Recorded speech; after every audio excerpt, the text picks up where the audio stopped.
Bien. Les amis, bonjour, bon dimanche tout le monde. J'espère que vous allez bien.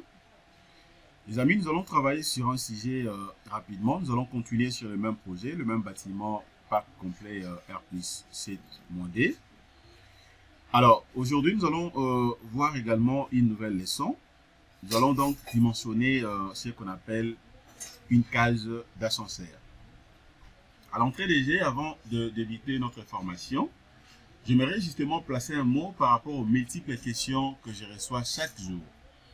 Je reçois chaque jour, en fait, il y a des confrères, ingénieurs, tout comme quelques amis aussi architectes, qui me demandent à tout moment est-ce qu'il y a une différence entre un noyau central ainsi qu'une case d'ascenseur.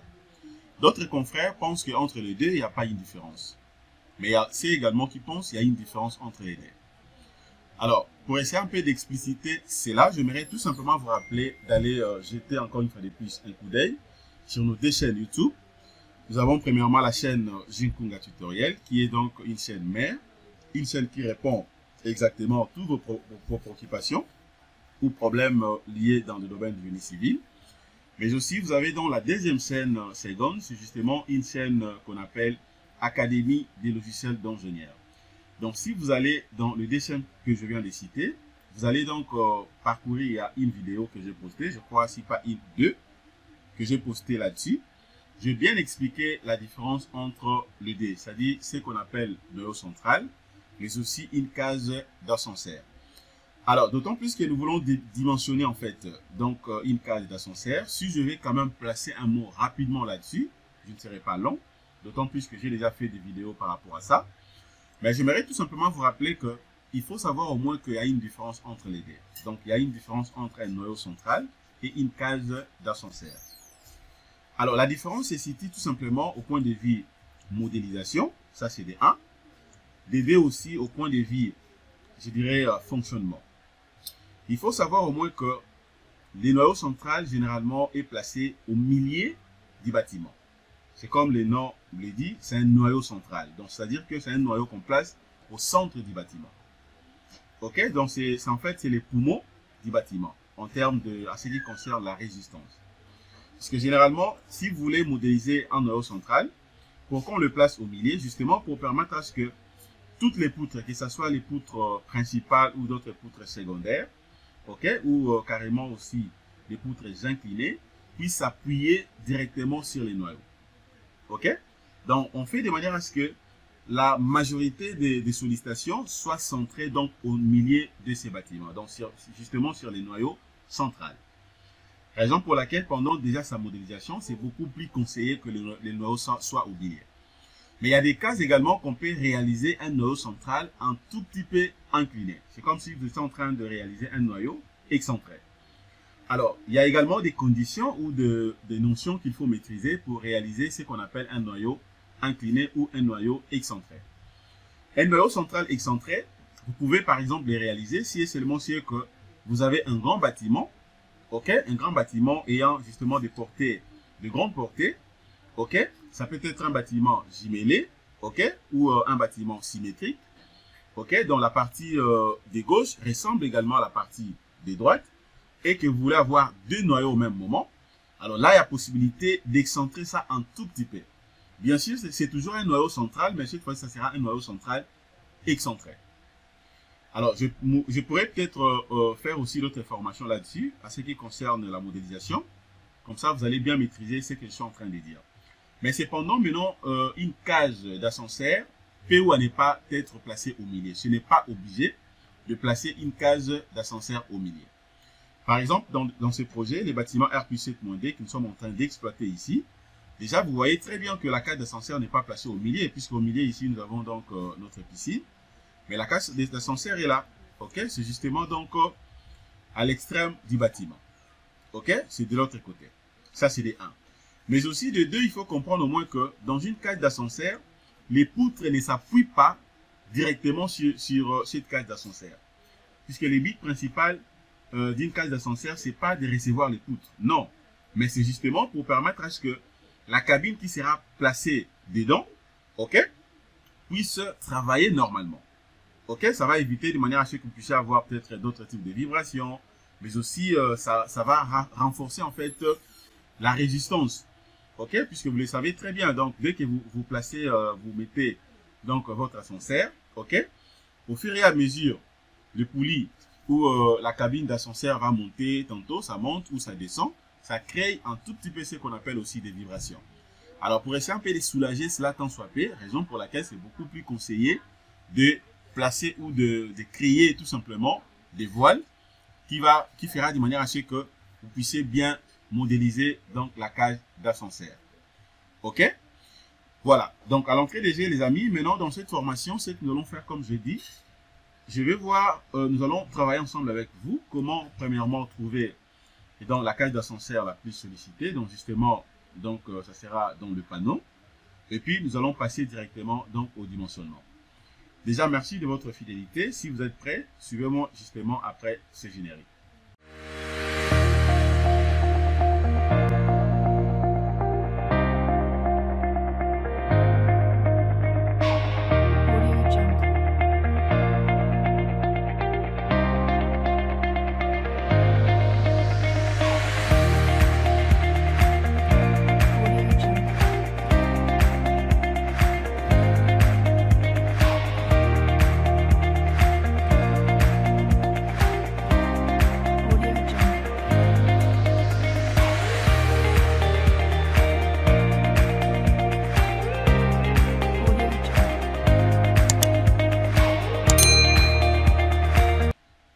Bonjour, bonjour tout le monde, bonjour chers confrères, bonjour chers amis, j'espère que vous allez bien.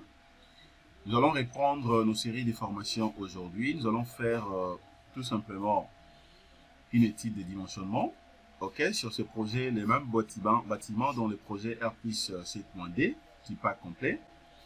Alors comme je l'ai dit au début, la formation d'aujourd'hui, je vais vous montrer comment est-ce que vous serez à mesure de dimensionner tout simplement une cage d'ascenseur.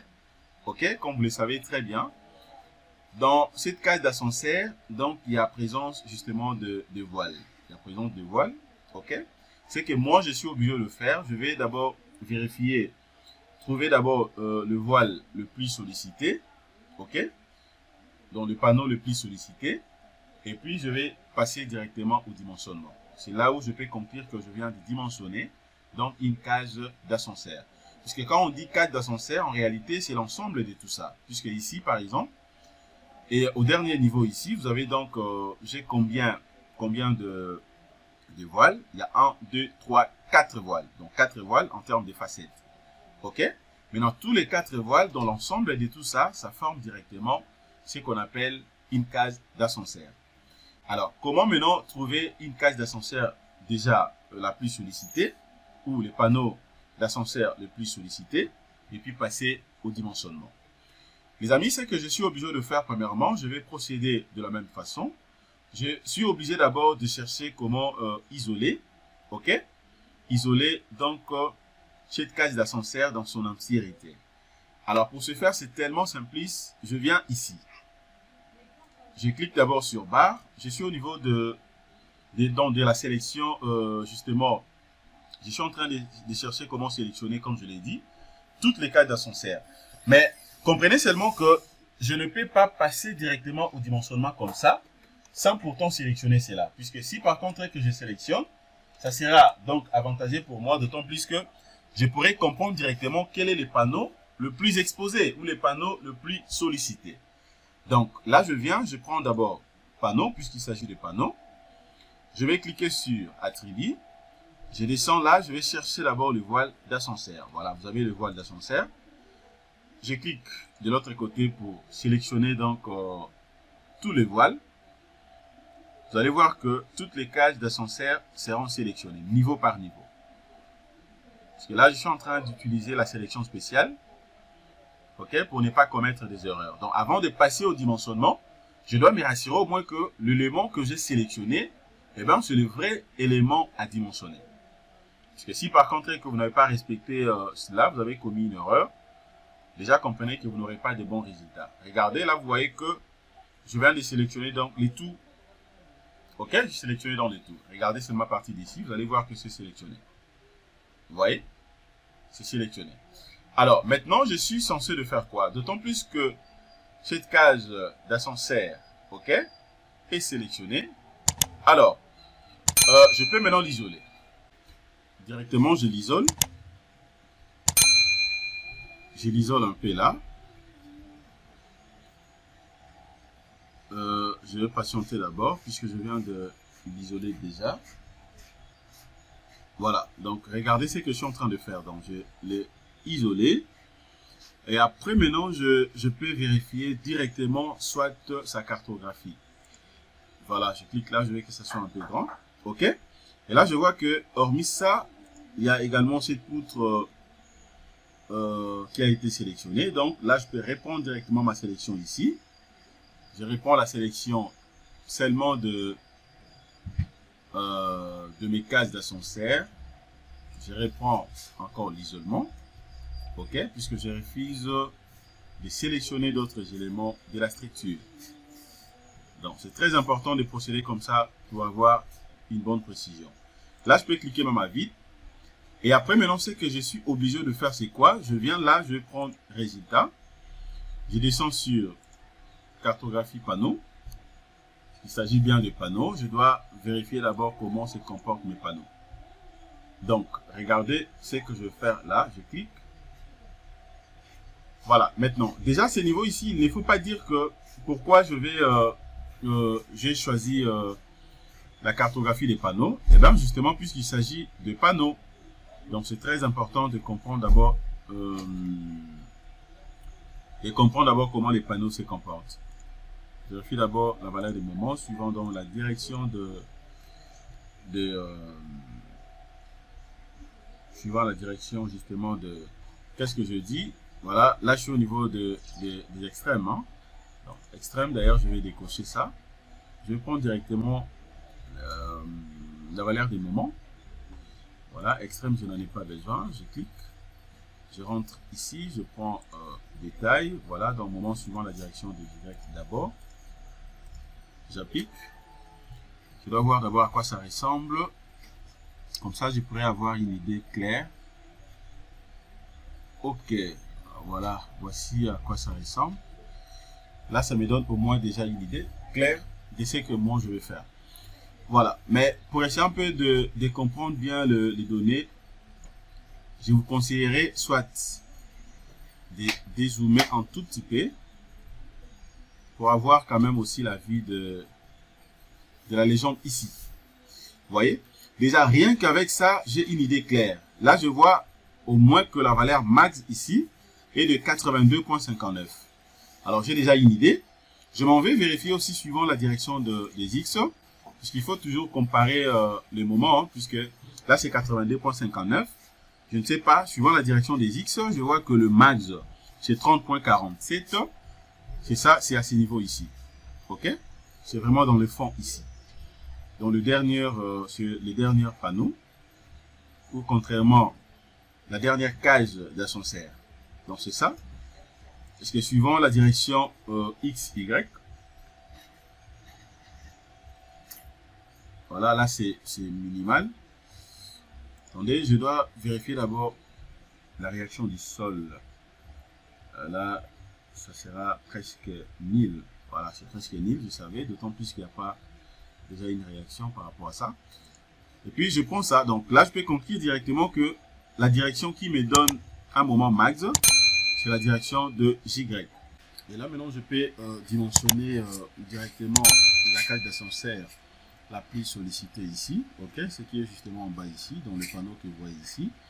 Mais avant ça, j'ai la possibilité aussi de vérifier quelques éléments. Qu'est-ce que je fais ici? Bon, si par contre que je vais soit, par exemple, je vais vérifier la déformation, OK? La déformation donc de la case d'ascenseur, c'est exactement de la même façon que je peux faire aussi pour le cas du noyau central. Et donc, je peux venir ici, OK? Déjà, moi, j'aurai la possibilité de vérifier aussi, de voir toutes les valeurs, la manière dont ça évolue. J'active d'abord la déformée ou la déformation. Je peux mettre ça en échelle, ou tout comme je laisse comme ça par défaut. Ou bien je peux cocher donc déformer à l'échelle de la structure. Et bien, directement, je viens là pour appliquer. Une fois que j'applique, voilà, regardez à quoi ça ressemble. Ok. Donc là, déjà, j'ai une idée en fait de bâtiment. Disons comment de la case d'ascenseur. C'est sous forme d'une case torsadée. Hein, regardez, donc c'est sous forme d'une case torsadée. Vous voyez? Vous voyez, donc c'est très très important. C'est-à-dire même si vous faites aussi le type d'un noyau central, alors c'est parmi les analyses qu'il faut faire, puisque je vous avais dit au début que nous allons donc dimensionner rapidement et donc nous allons faire le dimensionnement bien sûr de la cage d'ascenseur, mais qu'à cela détienne, avant de dimensionner, eh ben, nous sommes obligés également de faire quelques analyses. Ok? Donc regardez maintenant à quoi ça ressemble ici. Alors là, au moins, j'ai une idée à ce qui concerne la déformée ou la déformation, ok, justement des cases d'ascenseur. Donc, là, je comprends que c'est sous forme d'une structure un peu torsadée. Voilà.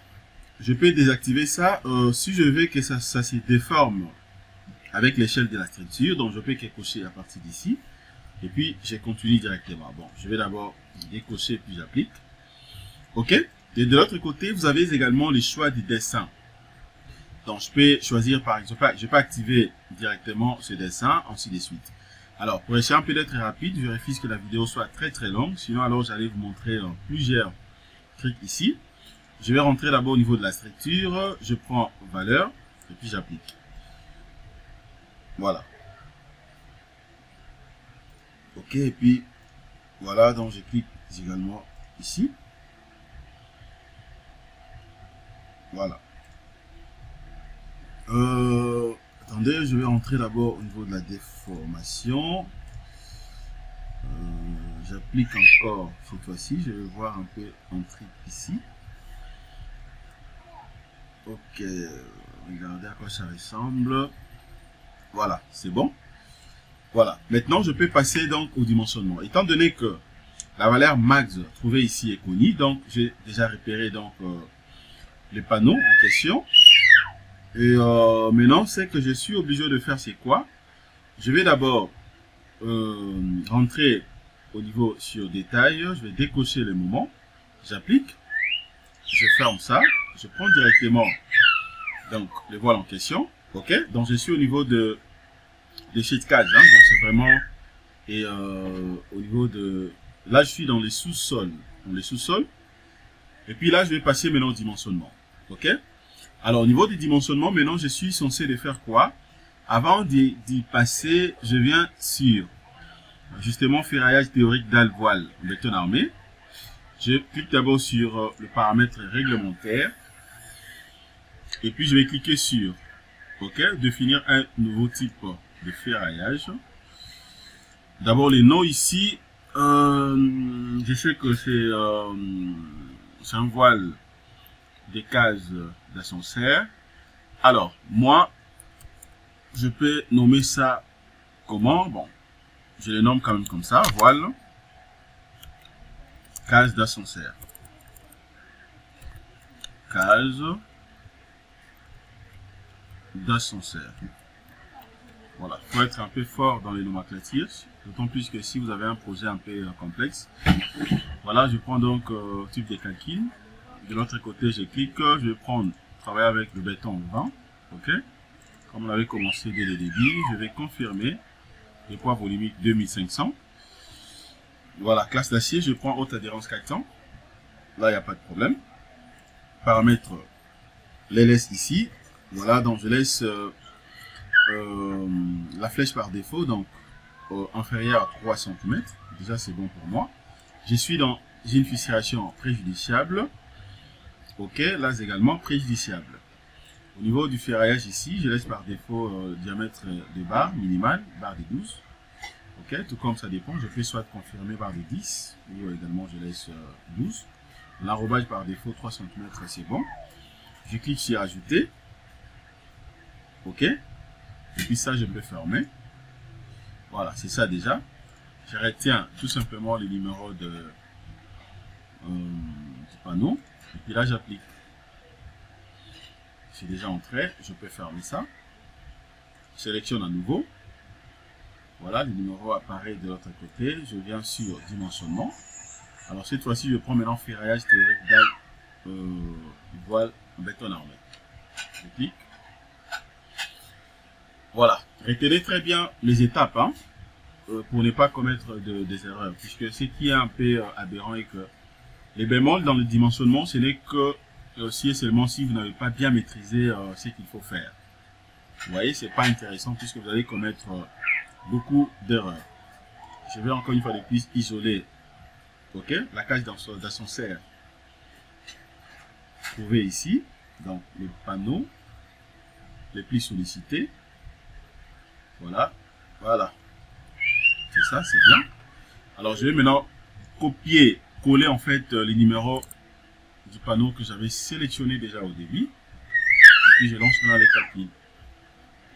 Vous voyez comment je suis en train de procéder? Ok? Donc, c'est pas compliqué, c'est vraiment simple. C'est vraiment simple. Je lance les calculs, je patiente. Voilà, le type 3 de la direction LZ ici. Voilà, c'est connu, c'est par rapport à ce dont j'avais accepté au début. Voilà, déjà ce niveau ici, j'ai la possibilité d'avoir une idée claire à ce qui concerne, par exemple, la section, la section d'acier.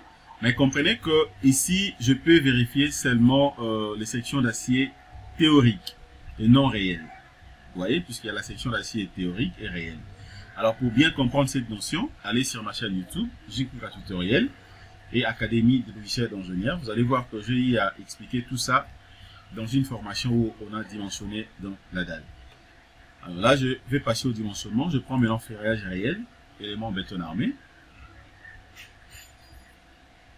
Voilà, je vais patienter.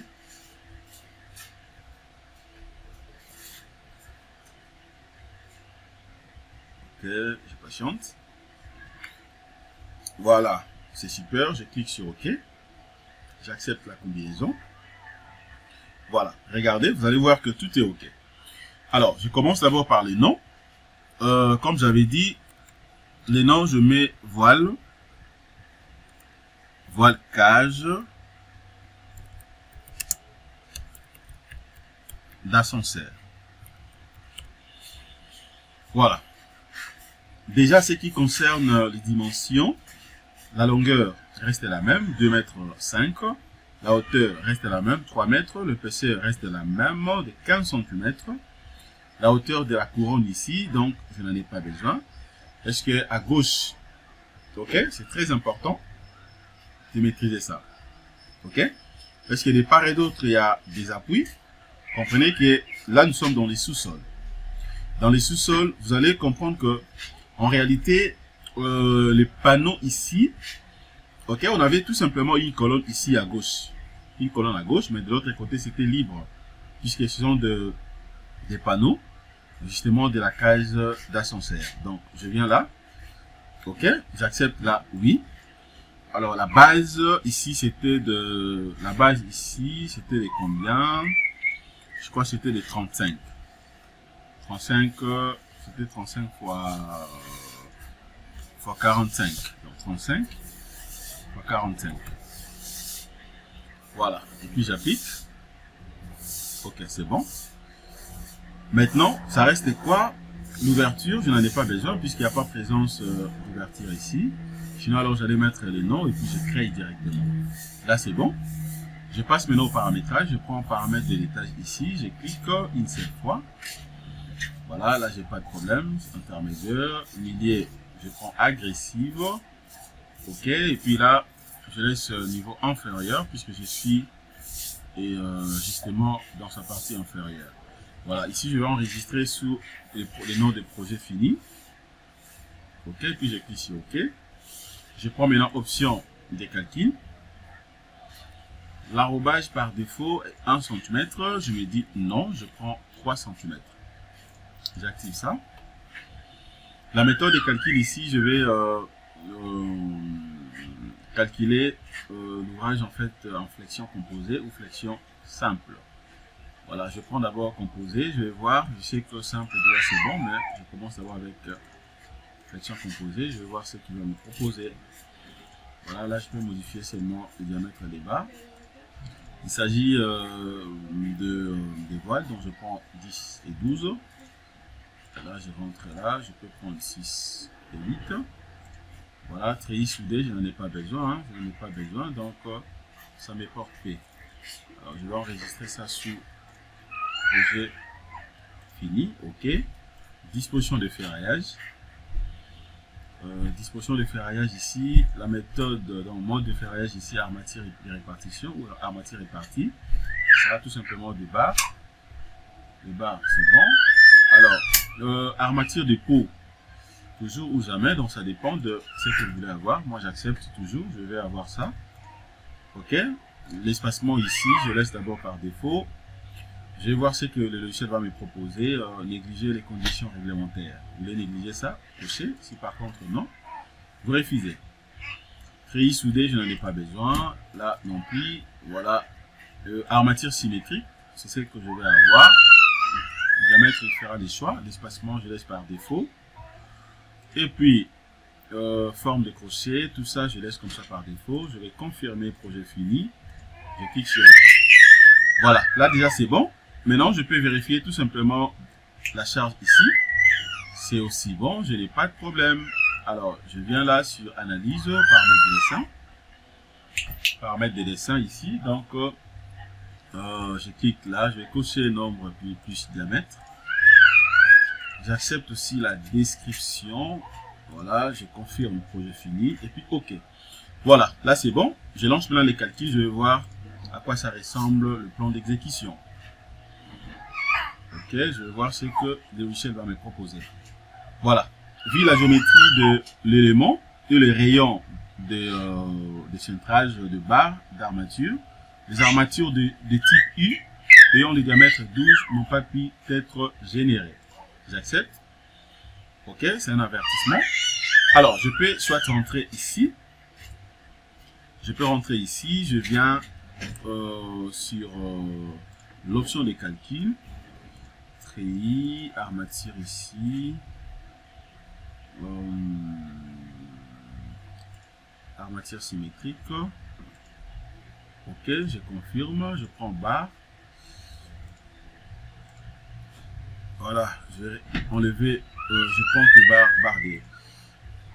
barre des 10. Cette fois-ci, je prends barre des 10. Et puis je prends. Là, je prends donc barre des 6. Ok. Je relance d'abord. Je vais voir ce que j'aurai cette fois-ci. Voilà. Là, maintenant, c'est bon. C'est pour dire que avec les barres des 10, ça passe sans problème. Donc, j'accepte quand même ça. Ok.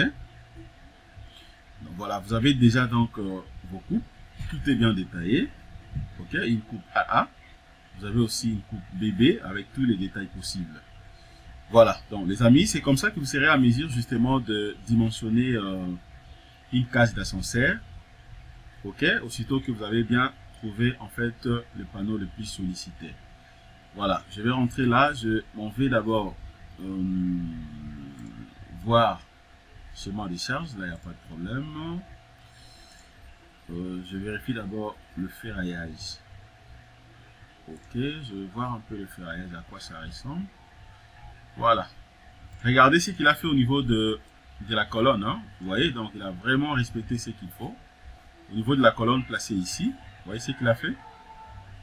Ok, ici d'ailleurs, vous allez bien voir ça aussi. Voilà. Vous voyez ce qu'il a fait. Donc c'est bien détaillé en tout cas. Vous voyez. Voilà. Bon, je crois que là, tout est clair. Hein. Vous avez bien compris ce qu'il fallait faire. Alors, je m'en vais aussi au niveau de la note de calcul. Je dois me rassurer au moins que tout a été OK. Je n'ai pas omis une information importante. Voilà, les amis, c'est comme ça que vous serez donc à mesure de dimensionner en fait une case d'ascenseur. Voilà, tout est génial. Merci. Passez une excellente journée. Au revoir les amis. Abonnez-vous massivement sur la chaîne YouTube, likez ainsi que commentez. À très bientôt.